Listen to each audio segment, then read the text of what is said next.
Assalamualaikum warahmatullahi wabarakatuh. Di sini perkenalkan nama saya Nafisa Fernanda Agustina dengan NIM 2103211000032. Saya akan mempresentasikan hasil kerja minoritas TS saya yang berjudul analisis korespondensi terhadap merek terasi. Selanjutnya, di sini latar belakangnya yaitu terasi merupakan produk olahan dari udang atau anakan udang yang diasinkan. Kemudian diawetkan atau difermentasi selama 7-10 hari. Kemudian digiling hingga menjadi seperti pasta dan berbau khas. Pentingnya pemilihan topik ini karena perannya yang vital dalam memperkaya rasa, memahami dinamika pasar dan preferensi konsumen terhadap merek terasi dapat membantu produsen mempertahankan relevansi di tengah persaingan. Selanjutnya, untuk perumusan masalahnya, yaitu bagaimana hubungan antara merek terasi tertentu dengan atribut yang dihargai oleh konsumen. Dan yang kedua ada atribut mana yang paling berpengaruh terhadap pilihan konsumen. Dan yang ketiga, bagaimana produsen dapat memposisikan merek mereka jadi pasar berdasarkan preferensi konsumen. Dan tujuannya untuk mengetahui hubungan antara merek terasi tertentu dengan atribut yang dihargai oleh konsumen. Dan yang kedua, tujuannya untuk mengetahui atribut mana yang paling berpengaruh terhadap pilihan konsumen. Dan yang ketiga, tujuannya untuk mengetahui bagaimana produsen dapat memposisikan merek mereka di pasar berdasarkan preferensi konsumennya. Dan untuk manfaat penelitian ini, yang pertama yaitu untuk meningkatkan kualitas produk terasi sesuai dengan preferensi konsumen. Dan yang kedua, manfaatnya untuk mengembangkan strategi pemasaran yang lebih efektif dan tepat sasaran. Dan yang ketiga, manfaatnya untuk mendorong inovasi produk berdasarkan preferensi konsumen. Dan yang keempat, untuk menguatkan loyalitas konsumen terhadap merek. Untuk tinjauan pustakanya, konsep dasar analisis korespondensi menurut Hendrawati pada tahun 2023 menyatakan bahwa korespondensi adalah suatu teknik untuk menggambarkan hubungan antara dua variabel atau lebih dalam baris dan kolom tabel probabilitas yang ditampilkan secara grafis dan dimensi kecil. Lalu, menurut Luhur pada tahun 2020 tujuan analisis korespondensi adalah untuk mengamati pola hubungan antar variabel. Hal analisis yang baik menunjukkan besaran terbaik untuk mewakili data, yaitu koordinat titik dan ukuran banyaknya informasi yang terkandung dalam setiap dimensi yang disebut inersia. Selanjutnya untuk penelitian terdahulu, penelitian yang dilakukan Yahya et al. Pada tahun 2023 berdasarkan analisis yang telah dilakukan, hasil penelitian menunjukkan bahwa beberapa faktor yang mempengaruhi daya tarik konsumen untuk berbelanja di toko kue Balkis di Payakumbuh meliputi lokasi yang strategis, variasi kue, harga yang terjangkau, pelayanan yang ditawarkan, dan suasana toko. Dan yang kedua, penelitian yang dilakukan oleh Salsabila et al. Pada tahun 2020 pada hasil penelitian menjelaskan kawasan Braga memiliki daya tarik yang berdampak positif bagi perkembangan wisata cagar budaya di Bandung. Menurut persepsi pengunjung tipologi, bangunan bersejarah merupakan daya tarik paling dominan dari kawasan Braga.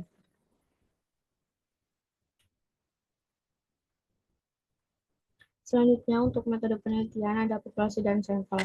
Populasi dalam penelitian ini yaitu ibu-ibu atau kalangan remaja atau wanita yang suka memasak. Teknik pengambilan sampel ini dilakukan secara positive sampling, di mana teknik penentuan dan pengambilan sampel yang ditentukan oleh peneliti dengan pertimbangan tertentu, sehingga diperoleh sampel sebanyak 30 responden. Untuk teknik pengumpulan datanya, data yang digunakan dalam penelitian ini yaitu data primer. Data primer diperoleh melalui pemberian kuesioner kepada responden secara online melalui Google Form. Kuesioner berisi variabel yang berjumlah 7, diantaranya meliputi ukuran, kemasan, rasa, kemurnian, aroma, warna, dan harga. Terasi yang dibandingkan adalah terasi ABC, terasi Bonang, terasi yang suka, terasi Pronas. Dan untuk analisis datanya yang digunakan yaitu analisis korespondensi. Penilaian responden menggunakan skala 0 dan 1 untuk mendapatkan data yang bersifat ordinal. Skor angka 0 artinya bahwa variabel yang ada di salah satu merek terasi tidak memuaskan atau masih banyak kekurangan. Sedangkan angka 1 artinya bahwa variabel yang ada di salah satu merek terasi sudah memuaskan kebutuhan pelanggan. Untuk hasil pembahasan, ada deskripsi data, yaitu data yang digunakan dalam penelitian ini melalui pemberian kuesioner kepada responden dengan Google Form. Kuesioner tersebut berupa pertanyaan seperti nama, apakah responden pernah literasi dengan merek ABC, Bonang, nomor suka, dan Pronas, serta pertanyaan mengenai atribut yang dilakukan penilaian, yang terdiri dari 7 atribut, diantaranya ukuran, kemasan, rasa, kemurnian, aroma, warna, dan harga. Karakteristik responden yang juga ada ibu-ibu atau kalangan remaja atau wanita yang suka memasak. Dan untuk hasil analisis korespondensinya, untuk di bagian tabel korespondensi tabel, yaitu pada tabel korespondensi menunjukkan tabel kontingensi dari sampel. Pada atribut ukuran produk terasi, ABC diperoleh nilai 12, dan terasi Bonang diperoleh nilai 15, untuk terasi Masuka diperoleh sebanyak nilai 14, dan terasi Pronas sebanyak 9, dan begitu seterusnya seperti itu. Lalu untuk tabel row profilnya, yaitu pada atribut ukuran terdapat nilai yang terbesar yaitu di terasi Bonang, dan begitu seterusnya. Lalu untuk kolom profil pada terasi ABC, nilai terbesar terdapat pada atribut rasa. Hal ini menunjukkan bahwa terasi ABC memiliki rasa yang sedap dan cocok dikonsumsi. Lalu pada terasi Bonang terdapat pada atribut ukuran dan rasa. Hal ini menunjukkan bahwa terasi Bonang memiliki keunggulan pada ukuran yang sesuai dan rasa yang sedap. Begitu seterusnya seperti itu. Lalu untuk tabel summary, berdasarkan nilai accounted for dimension 1 sebesar 0,734 dan dimensi 2 sebesar 0,178. Sedangkan pada dimensi 3 nilainya sudah di bawah 0,2 sehingga pada dimensi tersebut tidak dipergunakan. Demikian dimensi 1 menjelaskan 73,4% inersia dan dimensi 2 menjelaskan 17,8 inersia. Secara kumulatif, kedua dimensi tersebut menjelaskan 92,1% variansi data. Dengan hal ini dapat disimpulkan bahwa sebagian besar hubungan antar kategori dijelaskan oleh dua dimensi tersebut, dan dua dimensi tersebut sudah cukup untuk visualisasi hubungan antar kategorinya.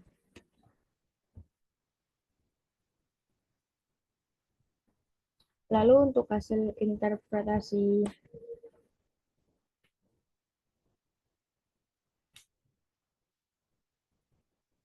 Lalu untuk hasil interpretasi berdasarkan row and column point dapat diinterpretasikan sebagai berikut. Yang pertama, terasi Bonang memiliki jarak paling dekat dengan atribut ukuran. Hal ini menunjukkan bahwa produk tersebut mampu memberikan kepuasan dengan ukuran yang sesuai pada konsumen. Dan yang kedua, terasi Pronas memiliki jarak paling dekat dengan atribut aroma. Hal ini menunjukkan bahwa produk tersebut mampu memberikan kepuasan dengan aroma sedap cocok konsumsi. Dan yang ketiga, data terasi ABC memiliki jarak paling dekat dengan atribut rasa. Hal ini menunjukkan bahwa produk tersebut mampu memberikan kepuasan dengan rasa yang enak dan mantap pada konsumen. Lalu terasi Masuka memiliki jarak yang paling dekat dengan atribut kemasan. Hal ini menunjukkan bahwa produk tersebut mampu memberikan kepuasan dengan kemasan yang aman dikonsumsi. Lalu hal ini sejalan dengan tujuan penelitian yang dilakukan dan sejalan dengan penelitian yang dilakukan Yahya et al. Pada tahun 2023 mengenai analisis daya tarik konsumen toko kue Balkis di Payakumbuh menggunakan analisis korespondensi. Selanjutnya penutup, ada kesimpulan, yaitu penelitian ini disimpulkan bahwa terasi Bonang unggul dalam ukuran produk, terasi Masuka dipilih karena kemasan, dan terasi Pronas karena aroma, dan terasi ABC karena rasa, kemurnian, warna, serta harga yang terjangkau. Dari hasil ini dapat disimpulkan bahwa preferensi konsumen terhadap terasi tidak hanya didasarkan pada suatu faktor, tetapi kombinasi dari beberapa atribut yang memberikan keunggulan bagi setiap merek di pasar. Lalu untuk saran, pada penelitian ini disarankan kepada produsen terasi untuk fokus pada pengembangan atribut-atribut yang menjadi kekuatan utama dari setiap merek. Produsen juga perlu mempertahankan kualitas yang sesuai dengan preferensi konsumen, serta mempertimbangkan inovasi dalam atribut yang kurang menonjol. Selain itu, untuk meningkatkan daya saing, produsen dapat menerapkan strategi pemasaran yang lebih efektif dengan menekankan atribut-atribut yang paling dihargai konsumen, seperti rasa dan aroma, untuk menciptakan loyalitas pelanggan yang lebih kuat.